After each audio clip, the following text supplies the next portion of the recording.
one jumbo rat.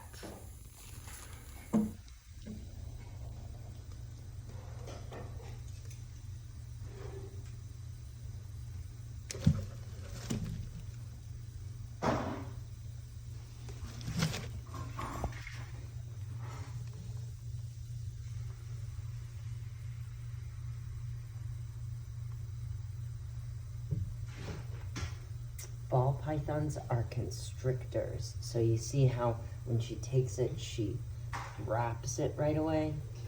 And she's holding on to it and squeezing it. If it were living, this would be how she kills it, by squeezing it.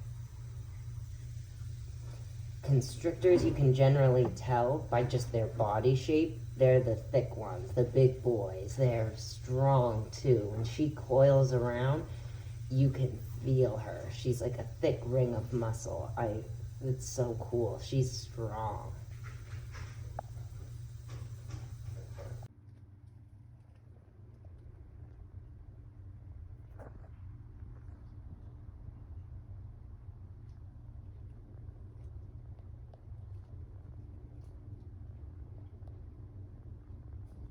She just let it go.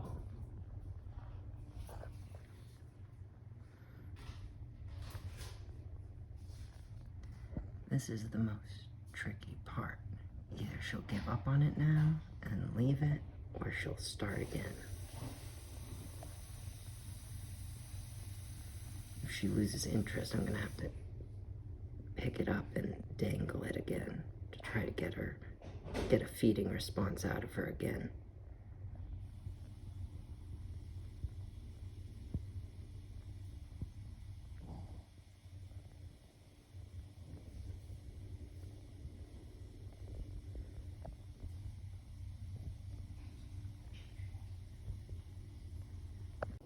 The girl seems to be losing interest a little bit.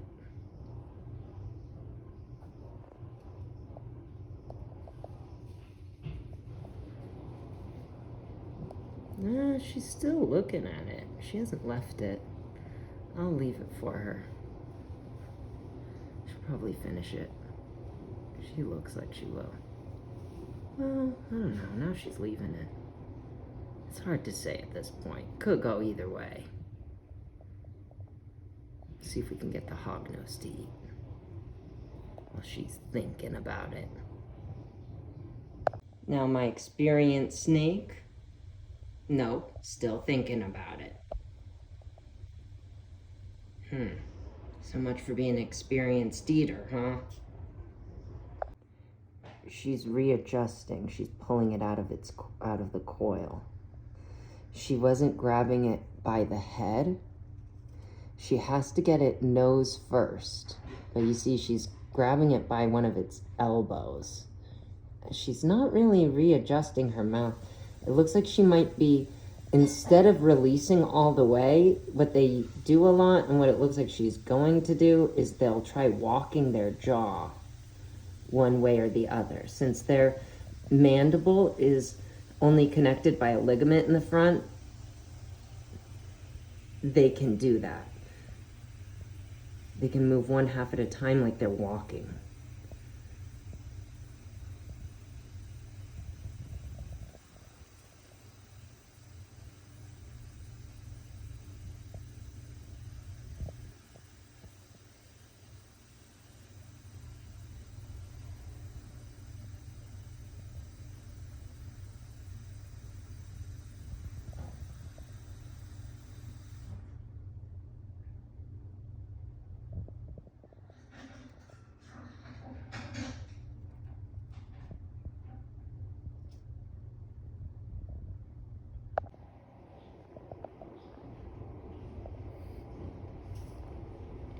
If you notice, she'll do this S pose with her spine and her neck over and over again. That's important to the way that they're able to move and pull the food down their throat. They're able to basically shorten and lengthen the length of their esophagus by curving their neck like that, and then they straighten it out.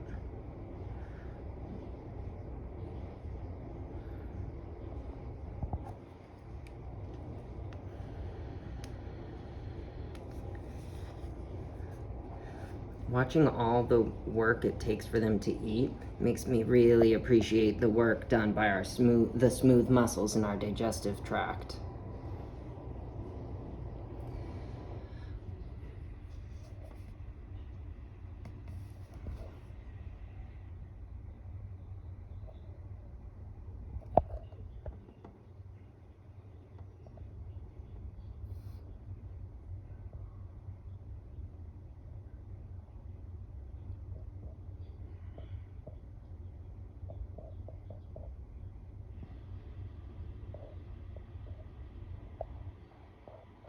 It's not fast, but she gets the job done. She's such a good girl. All my snakes are incredibly good eaters. I've been lucky.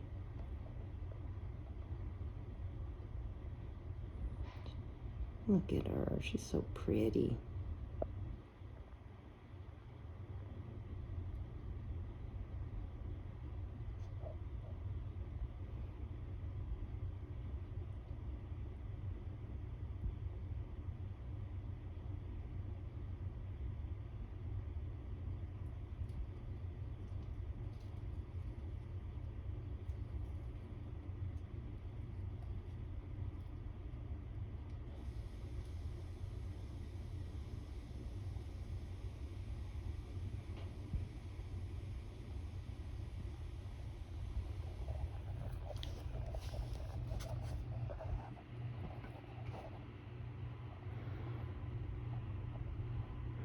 Do you see how you can now see the skin between her scales on her neck? Do you see how it's stretching out as she's shoving the rat in? She expands like a tube sock.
She's a pretty shy eater. She doesn't like to be watched.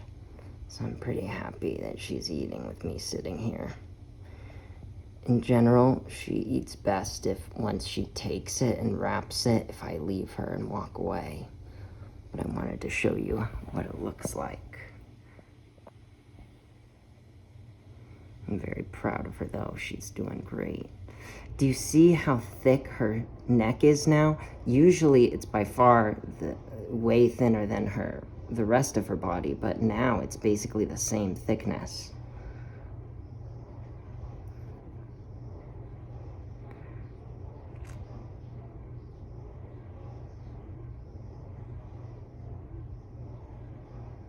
That's why when you're trying to pick the right size rodent for your snake, you will feed them things that are bigger than their head is around. You'll feed them things that are bigger than they are thick at their thinnest point. You can feed them prey that's a larger size than their neck is wide. It's insane.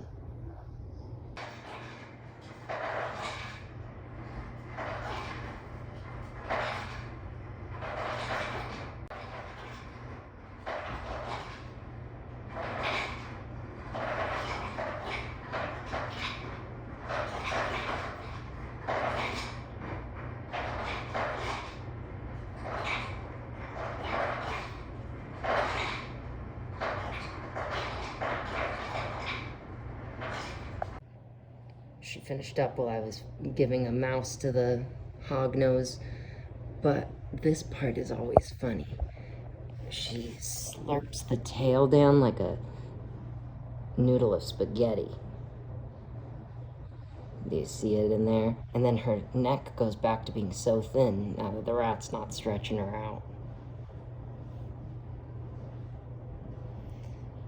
But you see, the tail's only able to stick out of her mouth because she has her neck in an S pose like that. If she straightens it out, then there it goes. And she's pushing the rat down through her big body. And now she's all done. That's it. She's eaten. Oh yeah, big bites, huh?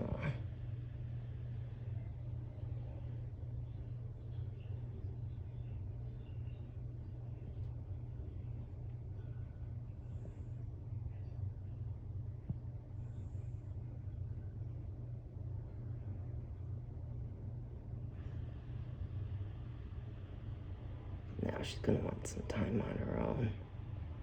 Gonna leave her be. She did great. Eating on camera for me. All right, well done, Riko.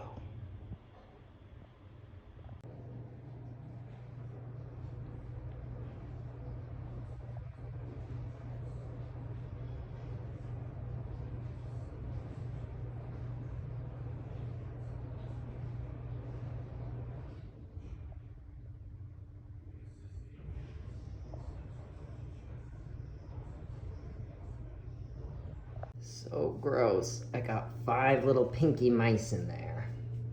Ugh. Time to feed them. Here's the boy. He's the first up to eat. Let's see how he does. I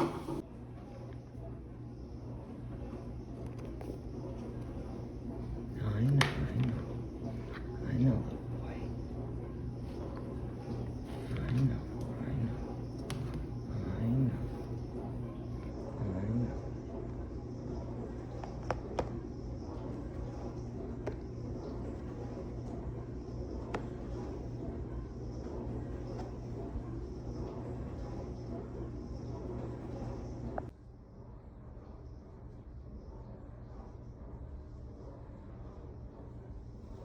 Let's see if he goes for it.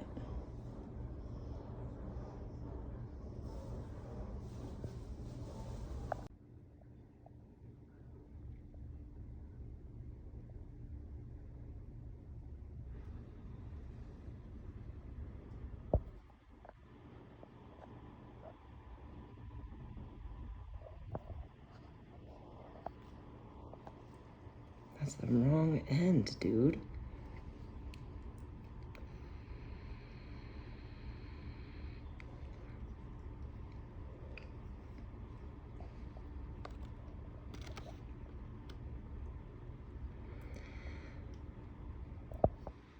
Now, this guy's a year old. I'm hoping that he can eat a bigger size than just pinkies. But this is the first time he's eating with me.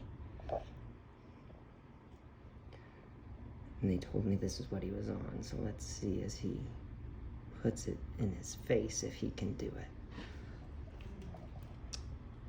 And we'll see if it looks like he can go up a size.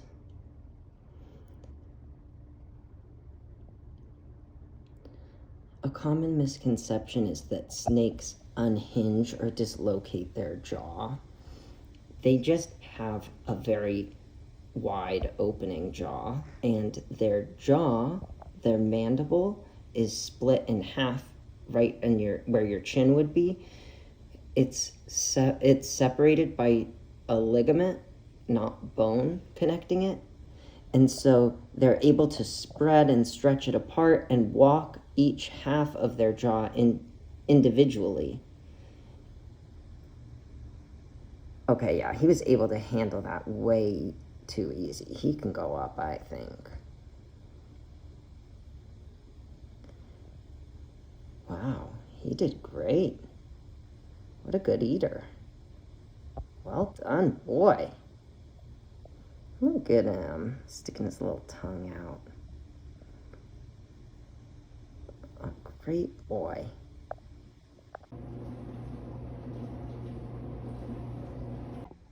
The boy Hognose ate right away.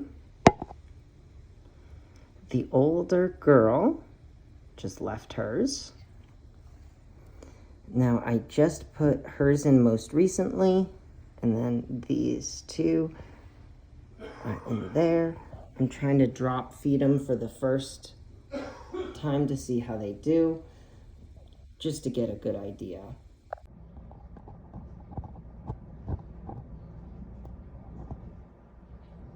She's checking it out, flicking her tongue around, which is how snakes smell. It's their main sense they use when they're hunting. She definitely seems interested. Unlike her sisters.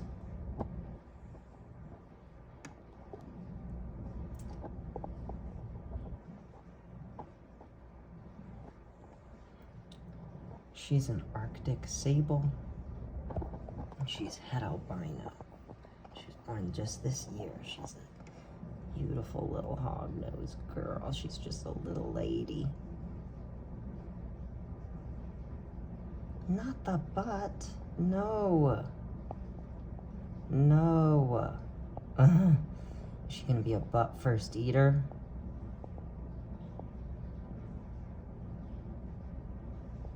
Let's see if she manages to do it. Should be okay. These are very small. Oh, it looks like she figured out that she was wrong to start there. Stop starting there. Work around the other side. Its head is on the other end.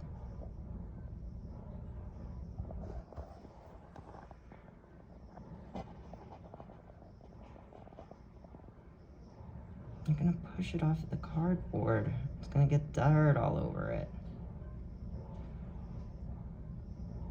Oh, she brought it back. Every time she lets go, I hope she's... Oh, she's going around to the head.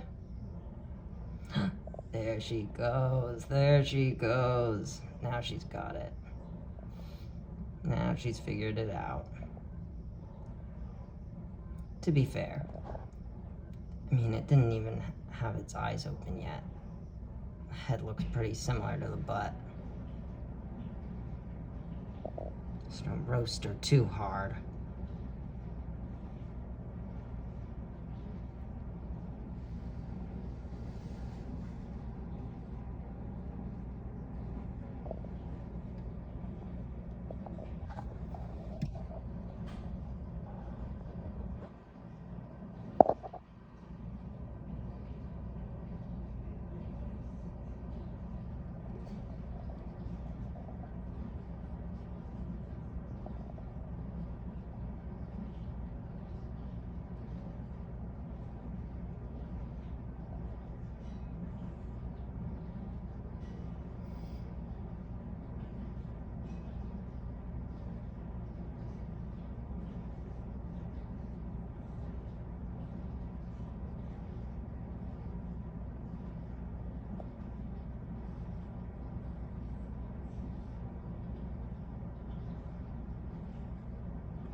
She did great.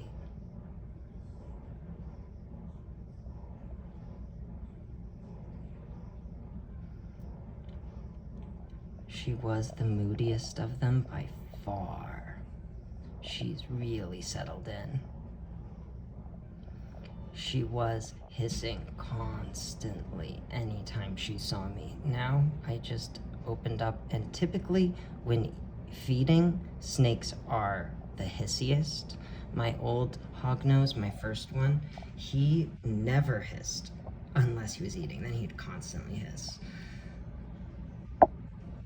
But she is really mellowed out.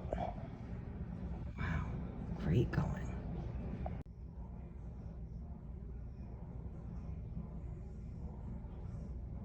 She was sniffing around the cardboard after she finished, and one of them, the one that was in blue, the older female, she had just ate, she had just shed, and she was the one I was thinking was least likely to eat. I can defrost her another pinky to try, because I think that the boy might eat another one, but she was just sniffing around after she finished eating. I figured she might eat a second, so I threw that one in, and she went right to it.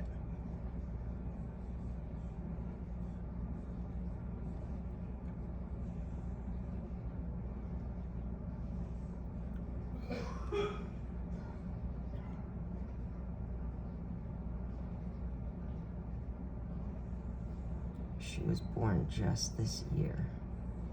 She's a tiny little thing. Look at how big she is compared to just my finger.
I don't think she quite has the S motion down.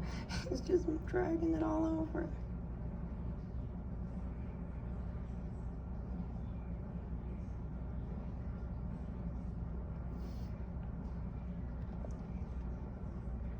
She's trying. Looks like this one is a little bit big for her, but this is about the right size. You always want to be feeding them the biggest prey that they can physically handle, is basically what you want. Because calorie-wise and nutrition-wise, it's better for them. Better than feeding 2 pinkies is feeding like half of a larger size, just like feeding them the head of a fuzzy.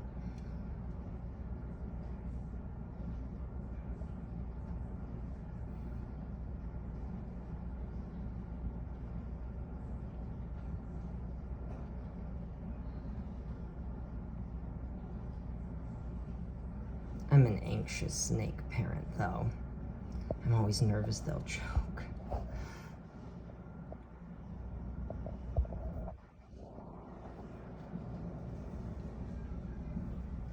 That's why I don't do live prey. I would be so anxious the entire time, especially with my constrictor. I would be worried that the rat would, as it's dying, turn around and gnaw at her with its teeth. they can leave scars and chew the scales right off their sides. Just going all the way back around. Can't really see her back there.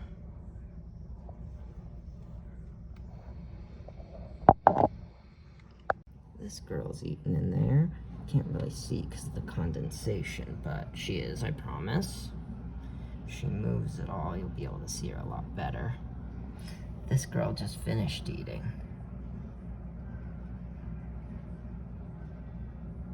She's finishing up now. That's her second one.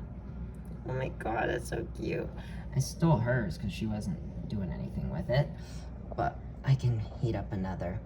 The boy that I think can go up a size, he ate his right away, and I can get him another. Need to see how many I need to heat up though. So I'll wait to see who doesn't eat. She's eaten, that's great.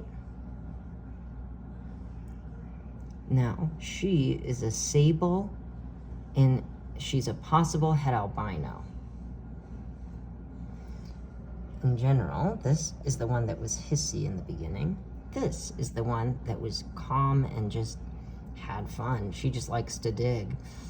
Even when I got her, she hadn't done it a single time. She was just digging around in her substrate, being cute as can be.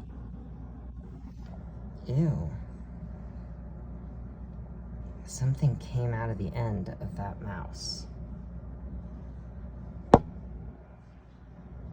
think its guts popped out. I think it was a little too big. Ugh, she's finishing that up. Oh, I think she's done. I think I can see her tongue. I think she's done eating.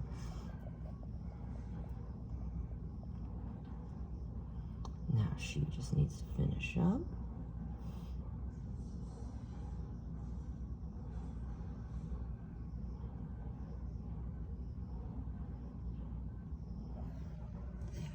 This one's all done.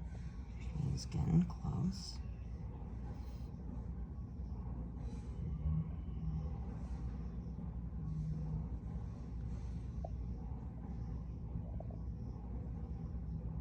It's just insane. Like, look at how small they are.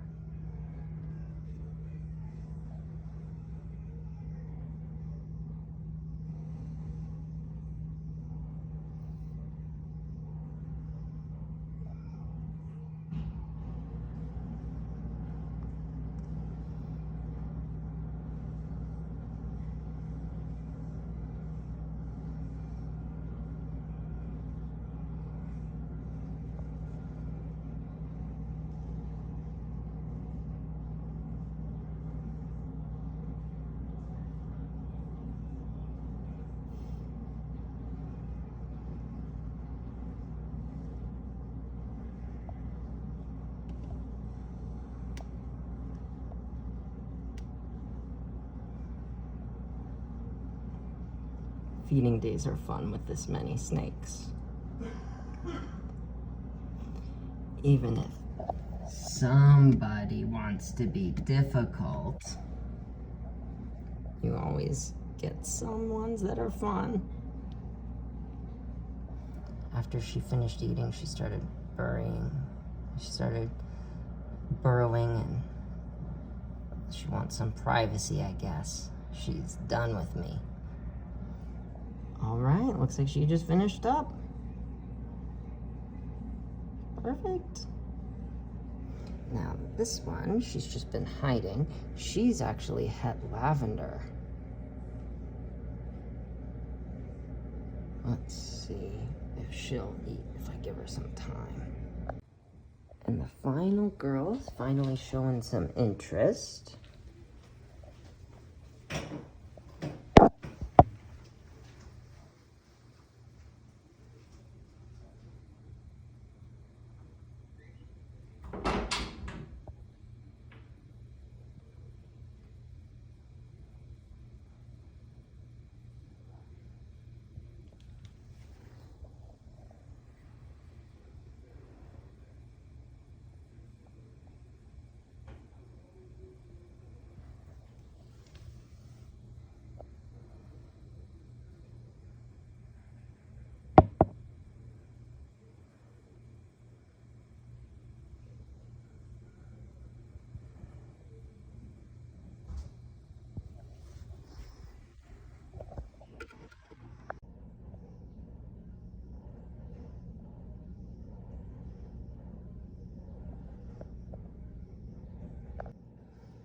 Without the flash, it seems to be showing the condensation less, so let's watch her eat without it.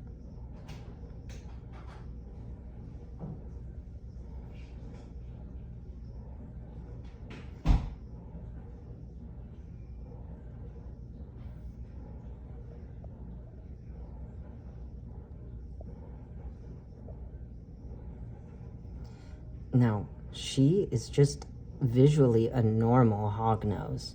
She is het lavender and she's possibly het sable, but she's my only just visual normal. Because I intend to breed them and I don't want normals because those might, basically I want to, with Riko, the ball python, she's a super mystic. That is a co-dominant, is what they call it for snakes, but in genetics, it's really an incomplete dominant gene. That means that all of her babies will at least be mystics, but if I mate her with a mystic or super mystic, then she can have mystic or super mystic children, and you can add genes on top of that, but you can never have a normal ball python child. All of her children will at least get one of her mystic trait, and so because she's homozygous mystic, and with this girl, she could have a lot of normal babies, and normals are, for me, it's not about the money, it's not price-wise, it's about them being able to find good homes. Like if you have a super mystic ball python, this like gorgeous snake that sells for thousands of dollars, you can usually find that a home, like a pet shop will usually even take one if you have extras that you are struggling to find a home for. But if you have just like 50 normal ball pythons, they're like, they will struggle to find homes for those as well.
If you notice, her tongue flicks towards the mouse. She's lining herself up. Oh, she took it. Once they get started, they generally don't stop.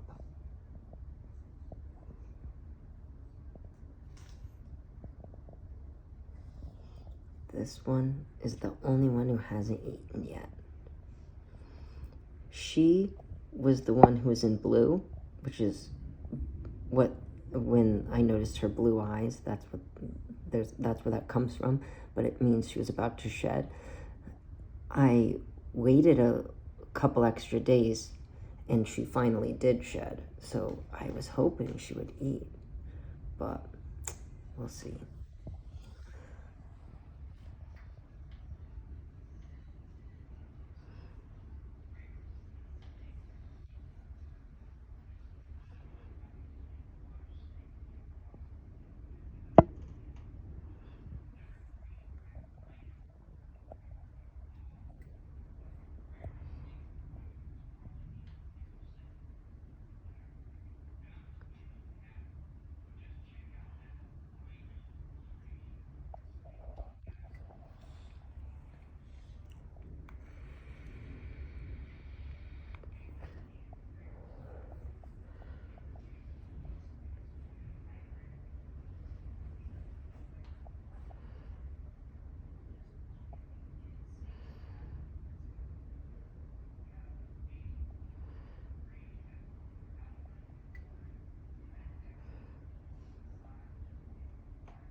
There she goes.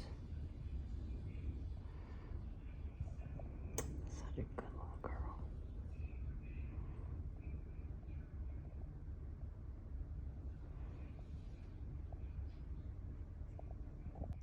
Now, if only she would eat.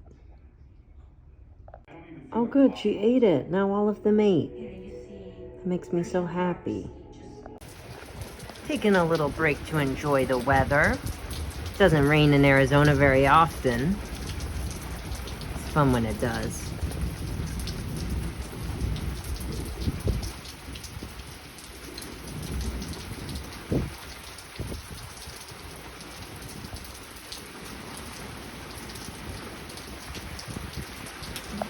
Okay, the girl that's a year old, she was in blue before. That's why I was giving her a bath and soaking her to make sure she shed all right.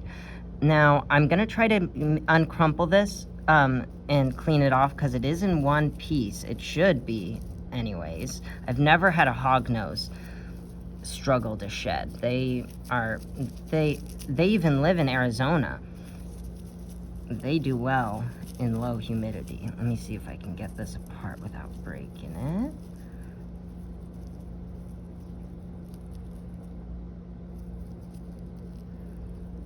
There it goes. Here's her shed skin. Let me see if I can tidy it up a little bit better with two hands. I was able to clean it up significantly. You can see the pattern on her, and you can also see how the scales on her belly flatten out into plates. And then I wanted to show you on the face. It's a little crumpled, but you could see their telltale nose of the little hog nose. But then I wanted to show you, do you see its eye reflecting back at you? Snakes don't have eyelids. They don't blink. They have a scale over their eye that's clear called a spectacle. Looks like a little bubble. And that protects their eye. And that, when they go in what's called blue, like this snake, when I knew she was ready to shed because I noticed her eyes were blue, which normally they're black. So when they look a little clouded over, they look like a pale blue color. That's because between this skin and the skin she has now, when she was getting ready to shed, they fill lipids in between the two layers so that it's ready to slide off when she's ready. Very cool. For comparison, this is the new shed from the year-old girl, and this next to it is a shed from my first hognose, Hamilton. You can see the belly size. It's insanely different. And females are generally much, much thicker than males. And my hognose male, he was kind of stunted. He was really thin. I was way too hesitant early on to increase his prey size. He was on pinkies for way, way, way too long. I was just a casual snake enthusiast back then. I didn't know any better.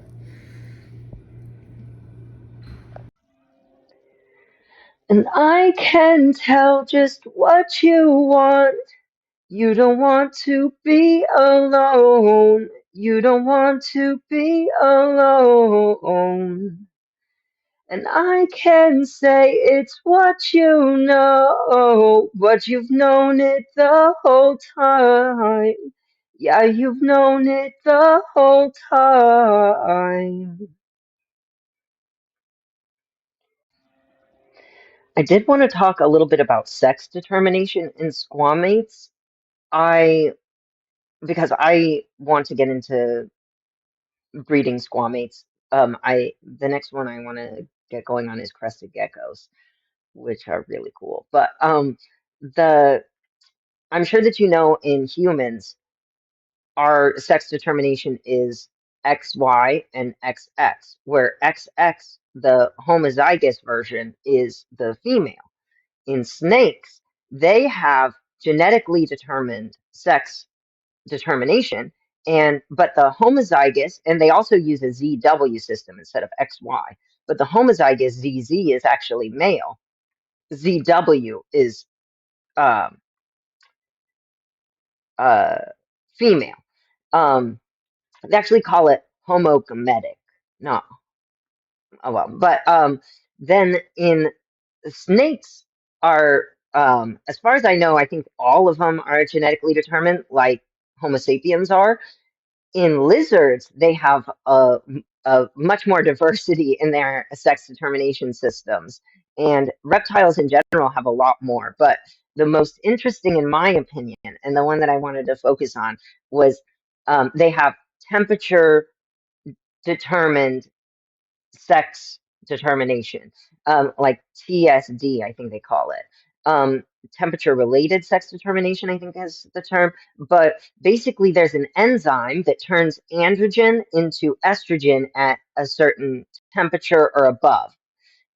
And the at a certain stage of development of the in the egg, when the gonads are going to differentiate and either become ovaries or testicles, they basically run a check for the amount of estrogen. And if it's high enough, they become ovaries. If it's too low, they become testicles. So that's how the sex is determined. There's also other systems where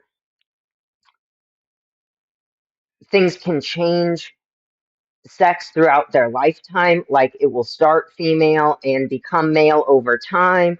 There's also systems like clownfish where a breeding pair, if the female dies, the male will become a female and then it will find a new male. The benefit of that is that a lot of things, like in snakes, the amount of eggs that they produce, the clutch size, is determined by the size of the female. So you want a large female to produce a lot of eggs. So you get benefit in starting as a male when you're small because it's easy to produce tons of sperm to keep up. And then when you're large, transition into being a female. In in species like other fish, like I think wrasse do this.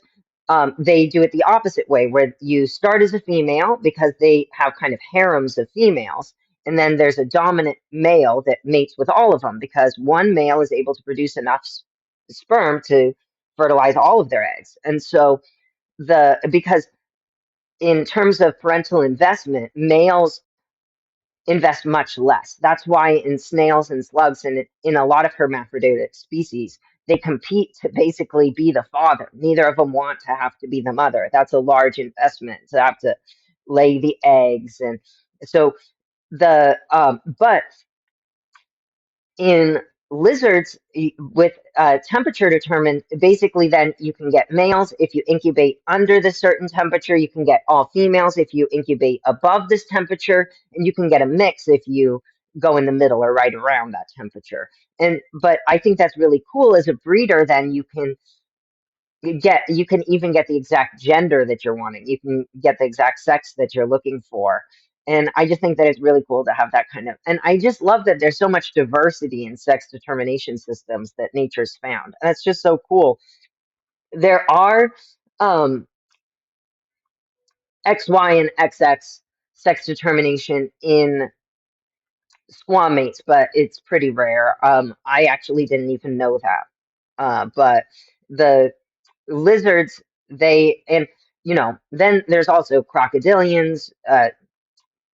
I mean, there's a lot of other branches, really. But just looking at when it comes to reptiles and diapsids, and I mean, you could even look at birds and look at their eggs, but just looking in squamates, because that's what I focus on. These are the basics. And snakes are pretty simple. It's kind of how you'd expect, except for they use the ZZZW system. And lizards, they have a couple more options.